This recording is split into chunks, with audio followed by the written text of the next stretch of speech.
Many of us are working to have a positive impact in our neighborhoods, cities, societies, and perhaps the world. On my own journey to do just that, I found that there is one overlooked and undervalued skill that I believe is the secret ingredient for social impact. Today I want to take you on a journey from Singapore to Myanmar to Lebanon and share with you what that secret ingredient is and how I uncovered it. A few months ago, an old friend got back in touch with me. We hadn't spoken in about 5 years, and without any preamble, she just sent me this photo. Never in my life have I been so excited to see a bunch of coconuts. Because these aren't just any coconuts. These are coconuts from my friend Saturnina's farm in the Philippines. You see, Saturnina is Filipina, but she lived in Singapore for 23 years, where she worked as a domestic worker. And much like the 200,000 women who are foreign domestic workers in Singapore, Saturnina went there with the intention of staying for a couple of years, saving money, and going home. But in reality, many of these women find saving money much harder than they thought. And 2 years becomes 4, 4 becomes 8, and so on. Some, like Saturnina, find that they've stayed in Singapore for over 20 years, away from their families, their children, and their homes.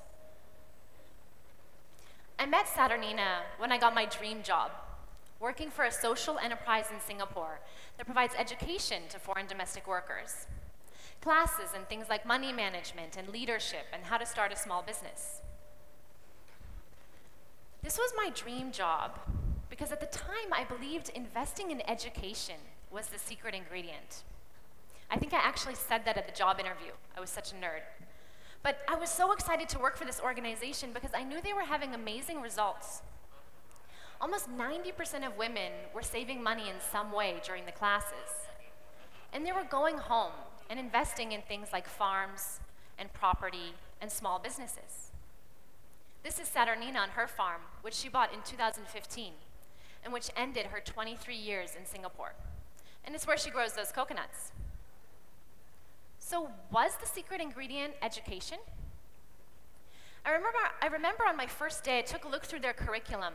It was just about 30 pieces of paper stapled together. And they were teaching classes on how to save money by writing down what you spend, teaching computer basics like how to click a mouse, and business basics like how to market your product. These kinds of classes exist all around the world, but they don't always lead to such life-changing moments that I was seeing before my very eyes. So if it wasn't what they were teaching, maybe it was who was teaching it. But the teachers were just volunteers, professionals from all walks of life. They didn't have any special certification. And in fact, in the class, the teacher's main role was to ask questions and to sit back and listen. Reflecting on this experience, I now know there was something else happening. It was going unnoticed, something that wasn't advertised as part of the classes.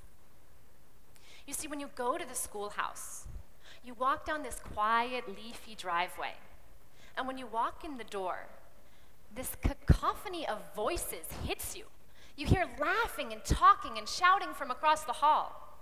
This was a place where domestic workers could raise their voices. And more importantly, this was a place where the volunteers, who may have been someone just like their employer, was sitting down and listening to them with respect and without interruption. This was a place where domestic workers, whose job is to go unheard, were heard. Now, after seeing so many women empowered to start businesses, I started to think that the secret ingredient was entrepreneurship. And with that belief in mind, I moved to Myanmar. It was 2012, and the country was just opening up after 50 years of military dictatorship. Decades of government control were just starting to be lifted. And at the time, the World Bank ranked Myanmar as one of the worst places in the world to do business. So I went there to start a business. And a lot of people ask me, what was it like in Yangon starting a business? And I'll tell you, those guys from the World Bank, they weren't lying. It was hard. Electricity came and went whenever it pleased, you never knew. The internet was so slow, you couldn't even open Gmail on some days, which for a startup is killer. It was an entirely cash economy. There was no ATMs, which means for a foreigner, when you run out of cash, you've got to get out of the country to find an ATM. But it was also such an exciting time to be in Yangon. The university campus, which had been closed to students for decades, was just opening its doors once again. And there were 50 million people getting connected in every sense of the word, virtually, politically, economically. I went to Myanmar to help young entrepreneurs get businesses off the ground, to kickstart the startup ecosystem. You gotta have a tagline. And my business partner and I rented this old apartment in Yangon. And with a little bit of blood, a lot of sweat, and a fair amount of tears, we turned this old apartment into the country's first co-working space and business incubator. It was a modest operation, yet out of this space, over the next 4 years, our social enterprise would help launch 14 new startups, run dozens of business idea competitions, and launch a nationwide campaign to celebrate entrepreneurship each year. We had lots of services for entrepreneurs: the co-working space, connections to investors, networking nights, workshops, and mentorship. We had it all, and it was working. Yep, even when the lights didn't work, our startups worked. Our events and pitch nights were always packed from wall to wall. All sorts of people came to listen, and entrepreneurs came to be heard. So we were helping people start businesses, and we're bringing together the community, but was entrepreneurship the secret ingredient? I'm not too sure. Because when I would ask our founders what they found most valuable about our programs, it wasn't connections to investors. It wasn't business workshops. It was the mentorship they received. Our entrepreneurs valued the seemingly simple act of sitting down with a business leader and having their ear for an hour. Because when you connect an entrepreneur to a mentor, you give them the gift of being heard. And for the entrepreneur, the act of sitting down and articulating your business idea to someone as accomplished as a CEO, it makes your startup journey suddenly much more real. And the best mentors are excellent listeners. They don't tell you what to do. They listen to you and guide you as you decide what's best. So what we were really doing in Yangon, I realize now, years later, was helping young women like Rosie from Chin State, one of the most remote areas of the country, to stand confidently in front of an audience and pitch her business idea. We were connecting Rosie to a mentor who respected her dream and gave her space to talk it through. And whether or not Rosie started her business is no longer a metric of success to me. Instead, it's how Rosie sees her future, how Rosie carries her voice in front of a crowd of investors. That is how we kick-started the ecosystem, by giving Myanmar youth a space to be heard. I told you I'd take you on a journey. We have one more stop. Building on the Myanmar experience, in 2017, I moved to Beirut, Lebanon, to work for UNICEF and to help Palestinian and Syrian refugees start businesses. Few people know that this tiny country on the Mediterranean Sea and bordering Syria hosts more refugees per capita than any other country in the world. So it's my third day on the job, and my boss calls me into his office and says, I want you to help 100,000 Syrian refugees connect with mentors. 100,000. Most incubators will mentor maybe 20 or 50 startups in a year. Some programs might reach 1,500 individuals in a year. I had to reach 100,000. So I did what many people would do, and I went and spoke with experts, others who had run mentoring programs. And what they would tell me is, innovate. You've got to use technology to reach the 100,000. Make an app. Oh, why don't you Skype in mentors from California? Why don't you have Elon Musk send them a video? Perhaps those ideas would have worked. I'll never know. Because at the same time that I was speaking with the experts, I also went out across the country to cities like Tripoli in the north, Saida in the south, and Zahle, just an hour's drive from Damascus, Syria. And I spoke with the budding entrepreneurs themselves. I met with 16-year-old boys who wanted to start a dance troupe so that they would have something to do in their refugee camp. And a 17-year-old girl who wanted to sell homemade sweets at the local market. And I thought to myself, Elon Musk is great, but could he really help these young entrepreneurs? So I didn't take the experts' advice. I didn't innovate, and I didn't use technology.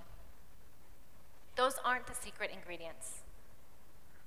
Instead, we focused on finding mentors in the villages, mentors who live next door to a refugee camp, the local banker, an accountant, a factory owner.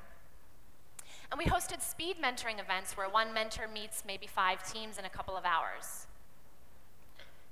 And for the first time, for many, young Syrian refugees were sitting across the table from local business leaders. The very same business leaders who may have said just the week before that they were feeling the burden of having so many refugees in their country. Yet these business leaders came to the table and they listened to the boys who wanted to start their dance troupe and to the girl who wanted to sell her sweets. So was mentoring the secret ingredient, you might ask? Not exactly. One Syrian team told me that after meeting a Lebanese accountant, they had such a good discussion that the accountant invited them over to his house for tea the following week to continue the dialogue. So I'm glad we didn't use technology in this case, because instead we were able to create a human connection among neighbors. And through the act of listening, there was perhaps a spark or a bridge starting to form between refugees and their host community.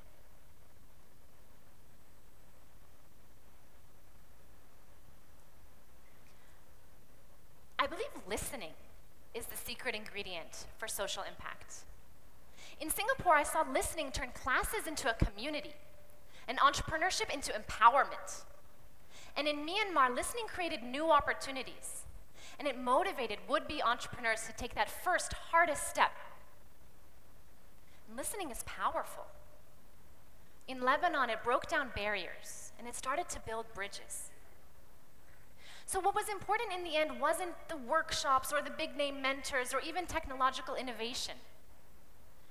Because all of these things will have a much greater impact if you also create space for listening. So what if instead of trying to listen for problems to solve, what if we start to see listening as a solution? That necessary secret ingredient that we should all stock up on. Because when you listen to someone without an agenda, without trying to solve their problem, without judgment, when you respectfully listen, you hear their voice, and you see them as a person, just like you. But more importantly, they hear their own voice and their own ideas. And when someone's voice is heard, this becomes their superpower. And it's your secret ingredient. If you're in the audience today You already know the value of listening. You've been here since 9 a.m. listening. So don't stop. Use this secret ingredient to make the world a better place. Thank you for listening.